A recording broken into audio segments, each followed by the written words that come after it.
ขอสบายดีทุกท่านตอนนี้เรามาถ่ายทำเกี่ยวกับศิลปะวัฒนธรรมของฝีมือคนลาวที่สร้างขึ้นตั้งแต่สมัยโบราณเพิ่นได้มาบรรจุไว้สถานที่แห่งนี้เขาจะถ่ายทำให้ทุกท่านได้เบิ่งกันปิดฟลิปเด้อแต่ว่าจังไรก็แล้วแต่ถ้าหากว่ามันบ่ถูกใจท่านก็ขอโทษและขออภัยเพราะฉะนั้นเมืองลาวเฮานี่เป็นเมืองพุทธเนาะศาสนาพุทธเพราะฉะนั้นส่วนหลายแล้วเรื่องแกะสลักทักร้อยนี่ก็จะล้วนแล้วมีแต่เรื่องพระพุทธเจ้าเขาก็ถ่ายทำให้ทุกท่านได้เบิ่งกันนะล้วนแต่เกี่ยวกับพระพุทธเจ้า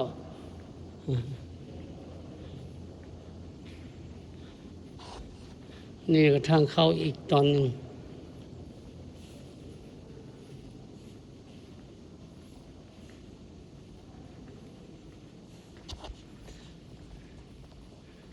โอ้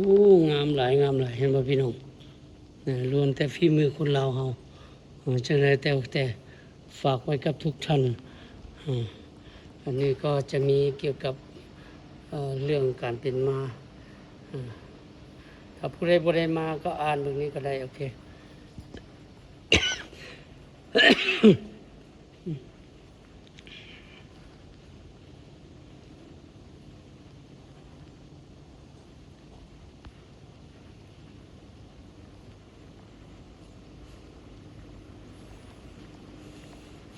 สบายดีมียังอยู่ทางเทิงนี่แด่โอ้แม่นวะโอ้โอเค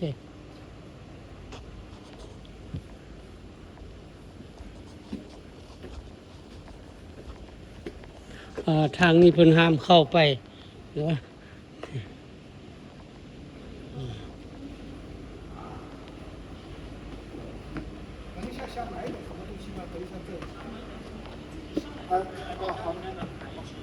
好的。